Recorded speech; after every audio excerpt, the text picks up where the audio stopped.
ఓం శ్రీమాత్రే నమః. నమస్కారం. ఈ పవిత్రమైన ప్రయాణానికి మీకు స్వాగతం.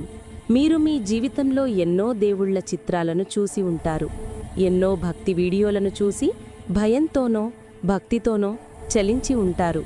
కానీ ఈరోజు ఈ 40 నిమిషాల పాటు మీరు చూడబోతున్నది కేవలం ఒక చిత్రం కాదు. ఇది ఒక యంత్రం, సాక్షాత్తు బ్రహ్మాండ స్వరూపం. మీ జీవితాన్ని, మీ తలరాతను మార్చగల ఒక దైవిక యంత్రం.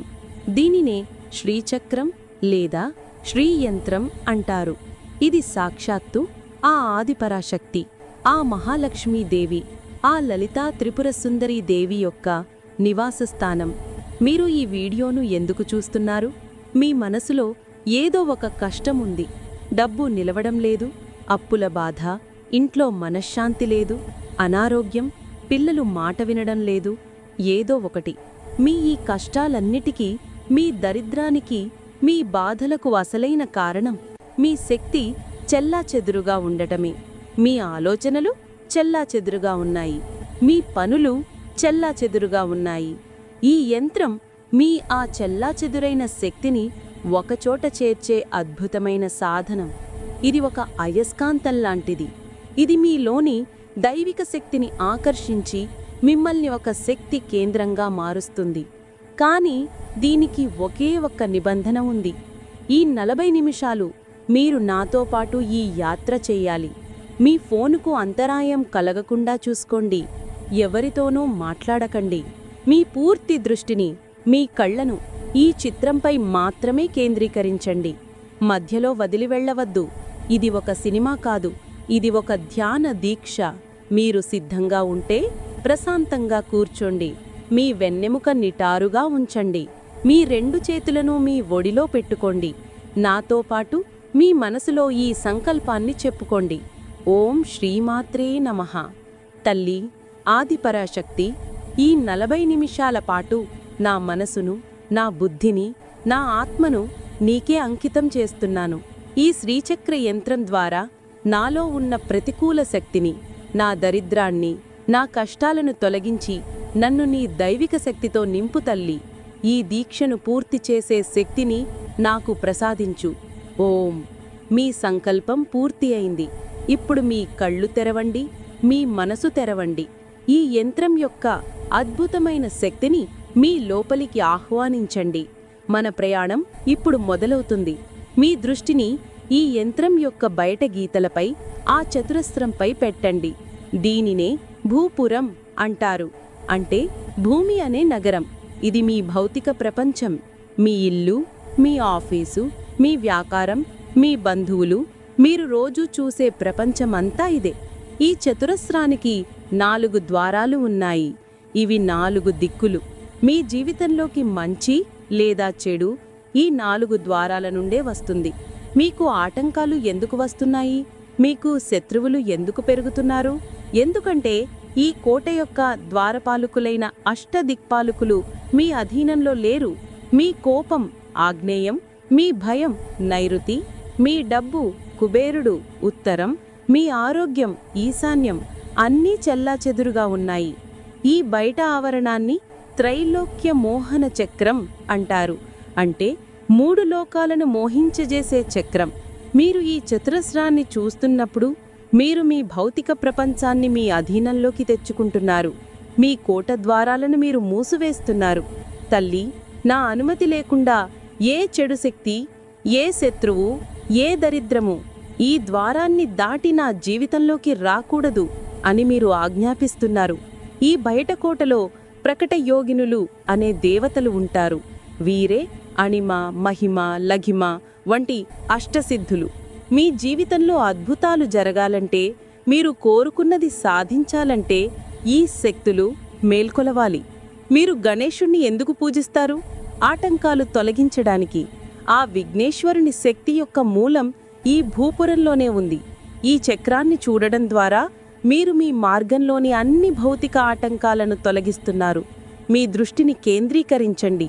ఆ గీతలను స్పష్టంగా చూడండి. మీ భద్రతా కవచాన్ని మీరే నిర్మించుకోండి. మీ శత్రువులు మిత్రులుగా మారుతున్నట్లు, మీ ఆటంకాలు తొలగిపోతున్నట్లు భావించండి. ఓం ఇప్పుడు మనం ఆ కోటను దాటి లోపలికి ప్రవేశిస్తున్నాం. మీ దృష్టిని ఆ 16 పద్మదళాలపై కేంద్రీకరించండి. దీనినే షోడశ దళ పద్మం అంటారు. ఈ చక్రం పేరు సర్వాసా పరిపూరక చక్రం, అంటే అన్ని ఆశలను, కోరికలను నెరవేర్చే చక్రం. ఈ 16 దళాలు మీ 16 ముఖ్యమైన కోరికలు, కళలు. మీరు దేనికోసం తాపత్రయపడుతున్నారు? డబ్బు, ఆరోగ్యం, సంతానం, కీర్తి, అధికారం, మంచి ఇల్లు, ఇవన్నీ మీ కోరికలు.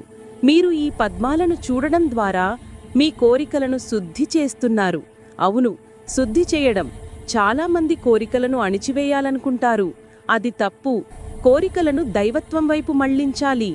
మీ కోరికలలో దురాశ ఉంది, భయం ఉంది, అసూయ ఉంది. అందుకే అవి నెరవేరడం లేదు.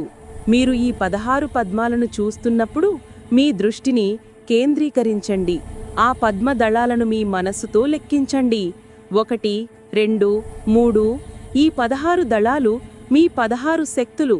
మీ మనసు, మీ బుద్ధి, మీ చిత్తం, మీ అహంకారం మరియు మీ పంచ జ్ఞానేంద్రియాలు, కళ్ళు, ముక్కు, చెవులు, నాలుక, చర్మం మరియు మీ పంచ కర్మేంద్రియాలు, చేతులు, కాళ్ళు మొదలైనవి. మీ సమస్య ఎక్కడ ఉందో తెలుసా? మీ కన్ను చూపు వేరేవారి ఐశ్వర్యాన్ని చూసి అసూయపడుతుంది. మీ చెవులు వినికిడి, చెడు మాటలను వింటాయి. మీ మనసు చెల్లాచెదురుగా పరిగెడుతుంది. అందుకే మీ శక్తి వృధా అవుతుంది. ఇప్పుడు ఈ 16 పద్మాలను చూడడం ద్వారా మీరు మీ 16 శక్తులను అమ్మవారికి అంకితం చేస్తున్నారు. తల్లి, నా కళ్ళు ఇకపై పవిత్రమైన వాటినే చూస్తాయి. నా చెవులు మంచిని మాత్రమే వింటాయి. నా మనసు నీ పాదాల వద్దే స్థిరంగా ఉంటుంది. ఇది సర్వాసా పరిపూరక చక్రం. మీ కోరికలు ఎప్పుడు నెరవేరుతాయో తెలుసా? అవి స్వచ్ఛంగా, పవిత్రంగా మారినప్పుడు. ఈ ధ్యానం ద్వారా మీ కోరికలు శుద్ధి అవుతున్నాయి. అవి కేవలం కోరికలుగా కాకుండా సంకల్పాలుగా మారుతున్నాయి. ఆ పద్మాలపై దృష్టి పెట్టండి.